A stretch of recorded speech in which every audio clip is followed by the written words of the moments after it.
Here at this ASH, we have an abstract that looks at patients who developed MDS after being diagnosed with CLL. So this was a well-described phenomenon for patients who received chemoimmunotherapy. Specifically, fludarabine and bendamustine have a well-known risk of developing secondary MDS and AML after you receive chemoimmunotherapy. But now that we have these novel therapies in ibrutinib, acalabrutinib, zanubrutinib, the BTK inhibitors, and Bcl-2 inhibitors, the question is how is this disease evolving over time now that we're using these treatments in the front line and second line therapy? And what we're showing is that as expected, patients with high-risk genomic features for MDS typically are, I should say, there's an association with the high-risk mutations in CLL with developing MDS.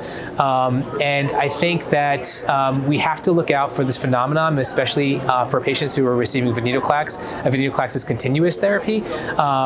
And we have to take a look at whether or not patients who are receiving these small molecule inhibitors are developing MDS at as a high rate as they were with chemoimmunotherapy, although I suspect that's not going to be the case at all.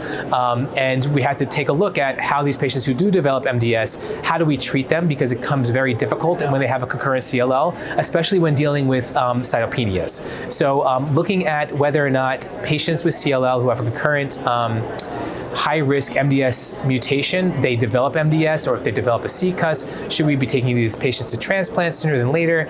This is a really small population, but it's a very high-risk population that we have to pay close attention to.